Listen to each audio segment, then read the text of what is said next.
ಶ್ರೀ ಸದ್ಗುರು ಸಾಯಿನಾಥಾಯ ನಮಃ. ಶ್ರೀ ಸಾಯಿ ಸಚ್ಚಿರತೆ. 1ನೇ ಅಧ್ಯಾಯ. ಗೋಧಿ ಹಿಟ್ಟಿನ ಕಥೆ ಮತ್ತು ಅದರ ತತ್ವ. ಪೂರ್ವ ಸಂಪ್ರದಾಯಕ್ಕನುಸಾರವಾಗಿ ಶ್ರೀ ಹೇಮಾಡ ಪಂತರು ಶ್ರೀ ಸಾಯಿ ಸಚ್ಚಿರತೆಯನ್ನು ಅನೇಕ ವಿಧವಾದ ವಂದನೆಗಳಿಂದ ಆರಂಭಿಸುತ್ತಾರೆ. ಮೊದಲನೆಯದಾಗಿ ಶ್ರೀ ವಿನಾಯಕನಿಗೆ ವಂದನೆಗಳನ್ನು ಅರ್ಪಿಸುತ್ತಾ ಶ್ರೀ ಸಾಯಿ ಸಚ್ಚಿರತೆಯನ್ನು ಬರೆಯಲು ತೊಡಗಿರುವ ಈ ಕಾರ್ಯಕ್ಕೆ ಯಾವುದೇ ವಿಘ್ನ ಬಾರದಿರಲೆಂದು ಪ್ರಾರ್ಥಿಸಿ ಶ್ರೀ ಸಾಯಿಬಾಬಾ ಅವರೇ ಗಣಪತಿ ಎಂದು ಹೇಳಿರುತ್ತಾರೆ. ನಂತರ ಈ ಕೃತಿಯನ್ನು ರಚಿಸಲು ಸಾಕಷ್ಟು ಹುಮ್ಮಸ್ಸನ್ನು ನೀಡುವಂತೆ ಶ್ರೀ ಸರಸ್ವತಿ ಮಾತೆಯನ್ನು ಪ್ರಾರ್ಥಿಸಿ ಶ್ರೀ ಸಾಯಿಬಾಬಾ ಅವರು ಶ್ರೀ ಸರಸ್ವತಿಯಲ್ಲಿ ಐಕ್ಯರಾಗಿ ತಾವೇ ಸ್ವತಃ ತಮ್ಮ ಜೀವನ ಚರಿತ್ರೆಯನ್ನು ಹಾಡುತ್ತಿದ್ದಾರೆ ಎಂದು ಹೇಳಿರುತ್ತಾರೆ. ಅನಂತರ ಸೃಷ್ಟಿ, ಸ್ಥಿತಿ ಮತ್ತು ಲಯಗಳಿಗೆ ಕಾರಣವರಾಗಿರುವ ತ್ರಿಮೂರ್ತಿಗಳಿಗೆ ವಂದನೆಗಳನ್ನು ಅರ್ಪಿಸಿ ಶ್ರೀ ಸಾಯಿಬಾಬಾ ಅವರಲ್ಲಿ ಐಕ್ಯರಾಗಿ ಮತ್ತು ಸದ್ಗುರುವಾಗಿ ಸಂಸಾರ ಸಾಗರವನ್ನು ಸುಗಮವಾಗಿ ದಾಟಿಸುತ್ತಾರೆ ಎಂದು ಹೇಳಿರುತ್ತಾರೆ. ಅನಂತರ ಅವರ ಕುಲದೇವರಾದ ನಾರಾಯಣ ಅಧಿನಾಥರಿಗೆ ವಂದನೆಗಳನ್ನು ಅರ್ಪಿಸುತ್ತಾರೆ. ನಂತರ ತಾವು ಜನಿಸಿದ ಗೋತ್ರದ ಮೂಲ ಪುರುಷರಾದ ಭಾರದ್ವಾಜ ಮುನಿಗಳಿಗೆ ಮತ್ತು ಯಾಜ್ಞವಲ್ಯ, ಭೃಗು, ಪರಾಶರ, ನಾರದ, ವೇದವ್ಯಾಸ, ಸನಕ, ಸನಂದನ, ಸನತ್ಕುಮಾರ, ಶುಕ, ಶೌನಕ, ವಿಶ್ವಾಮಿತ್ರ, ವಾಲ್ಮೀಕಿ, ವಾಮದೇವ, ಜೈಮಿನಿ, ವಂಶಂಪಾಯನ, ನವಯೋಗೀಂದ್ರ ಮುಂತಾದ ಮಹರ್ಷಿಗಳಿಗೂ ಮತ್ತು ನವಯೋಗಿಗಳಾದ ನಿವೃತ್ತಿ, ಜ್ಞಾನದೇವ, ಮುಕ್ತಾಬಾಯಿ, ಜನಾರ್ದನ, ಏಕನಾಥ, ನಾಮದೇವ, ತುಕಾರಾಮ, ಕನ್ಹ, ನರಹರಿ ಮೊದಲಾದವರಿಗೂ ಸಹ ವಂದನೆ ಅರ್ಪಿಸಿರುತ್ತಾರೆ. ಅನಂತರ ತಮ್ಮ ಅಜ್ಜ ಸದಾಶಿವರಾವ, ಪಿತಾಮಹ ರಘುನಾಥರಾವ, ತಮ್ಮ ಬಾಲ್ಯದಲ್ಲಿಯೇ ಬಿಟ್ಟು ಅಗಲಿದ ಮಾತಾ ರತ್ನ, ತಮ್ಮನ್ನು ಸಾಕಿ ಸಲುಹಿದ ಅತ್ತೆ ಮತ್ತು ತಮ್ಮ ಪ್ರೀತಿಯ ಅಗ್ರಜರಿಗೆ ವಂದನೆ ಅರ್ಪಿಸುತ್ತಾರೆ. ವಾಚಕ ಮಹಾಶಯರಿಗೂ ಸಹ ವಂದನೆ ಅರ್ಪಿಸಿ ಈ ಕಾರ್ಯಕ್ಕೆ ಅವರು ನಿಶ್ಚಲವಾದ ಗಮನ ಕೊಡುವಂತೆ ಪ್ರಾರ್ಥಿಸಿರುತ್ತಾರೆ. ಕೊನೆಯದಾಗಿ ತಮ್ಮ ಏಕಮಾತ್ರ ರಕ್ಷಕರಾದ ಜಗವೆಂಬ ಮಾಯೆಯಿಂದ ವಿಮೋಚನೆ ಹೊಂದಿ ಬ್ರಹ್ಮಜ್ಞಾನವನ್ನು ಪಡೆಯಲು ಸಹಾಯಕರಾದ ಶ್ರೀ ದತ್ತಾತ್ರೇಯ ಅವತಾರ ರೂಪಿಯಾದ ಶ್ರೀ ಸಾಯಿನಾಥರಿಗೆ ವಂದನೆ ಅರ್ಪಿಸಿದ್ದಾರೆ. ಹಾಗೆಯೇ ಪರಮಾತ್ಮನು ವಾಸವಾಗಿರುವ ಸಕಲ ಜೀವರಾಶಿಗಳಿಗೂ ಸಹ ವಂದಿಸಿದ್ದಾರೆ. ನಂತರ ಪರಾಶರ, ವ್ಯಾಸ,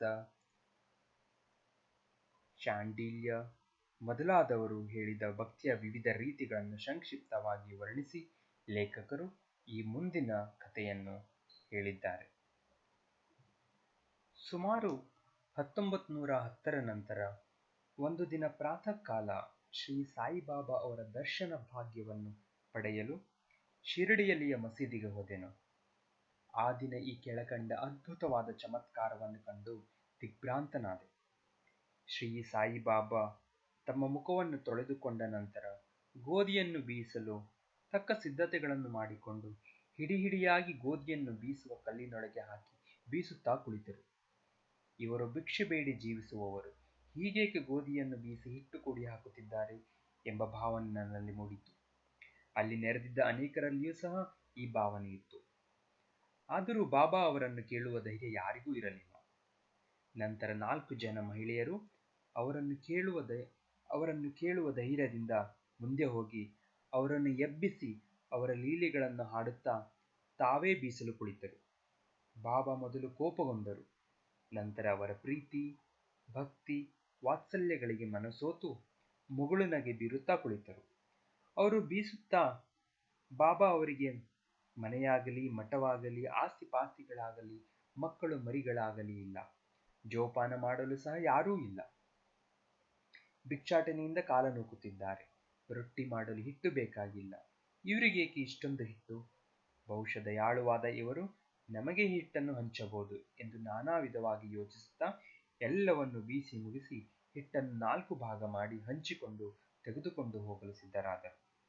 ಇದನ್ನು ನೋಡಿ ಅಲ್ಲಿಯವರೆಗೂ ತಾಳ್ಮೆ ಇದ್ದ ಬಾಬಾ ಒಮ್ಮೆಲೆ ಕೋಪಗೊಂಡು, ಮಹಿಳೆಯರೇ, ನಿಮಗೇನು ಹುಚ್ಚು ಹಿಡಿಯಿತೆ? ಯಾರ ಅಪ್ಪನ ಆಸ್ತಿಯೆಂದು ಹಿಟ್ಟು ದೋಚಿಕೊಂಡು ಹೋಗುತ್ತಿದ್ದೀರಿ? ನಾನೇನಾದರೂ ನಿಮ್ಮ ಮನೆಯಿಂದ ಗೋಧಿಯನ್ನು ಎರವಲಾಗಿ ತಂದಿರುವೆನೆ? ಈಗ ಹಿಟ್ಟು ತೆಗೆದುಕೊಂಡು ಹಳ್ಳಿಯ ಗಡಿಯ ಸುತ್ತಲೂ ಒಗೆದು ಬನ್ನಿರಿ ಎಂದರು. ಈ ಮಾತನ್ನು ಕೇಳಿ ಅವರು ಗಾಬರಿಗೊಂಡು ತಮ್ಮ ತಮ್ಮಲ್ಲಿಯೇ ಪಿಸುಗುಟ್ಟುತ್ತಾ ಬಾಬಾ ಅವರ ಆಜ್ಞಾನುಸಾರವಾಗಿ ಹಿಟ್ಟನ್ನು ಹಳ್ಳಿಯ ಸುತ್ತಲೂ ಚೆಲ್ಲಿ ಬಂದರು.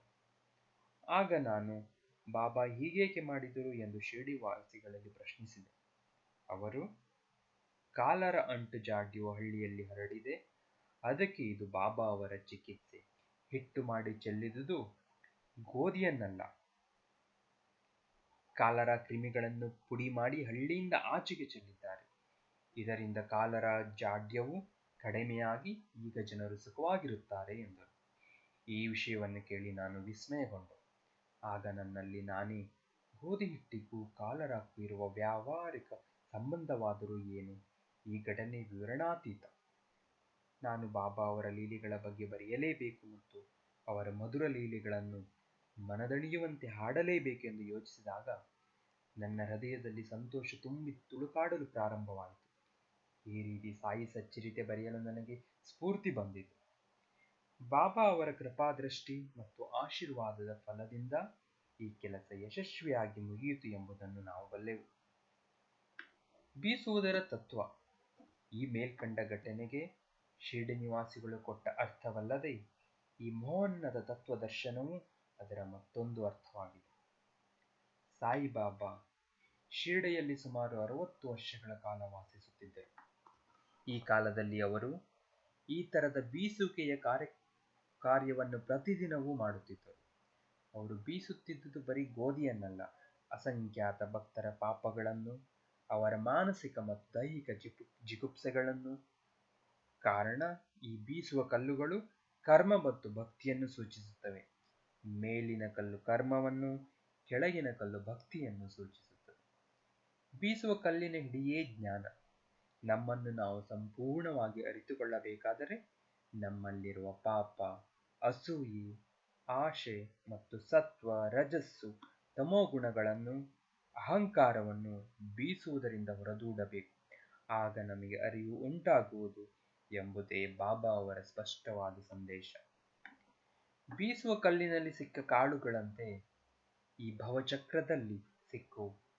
ನಾನು ವೇದನೆಯನ್ನು ಅನುಭವಿಸಬೇಕಾಗಿದ್ದರಿಂದ ನಾನು ಅಳತೊಡಗಿದ್ದೇನೆ ಎಂದು ಒಮ್ಮೆ ಕಬೀರರು ಕಾಳು ಬೀಸುತ್ತಿದ್ದ ಒಬ್ಬ ಮಹಿಳೆಯನ್ನು ನೋಡಿ ತಮ್ಮ ಗುರುಗಳಾದ ನಿಪತಿರಂಜನರಿಗೆ ಹೇಳಿದರು.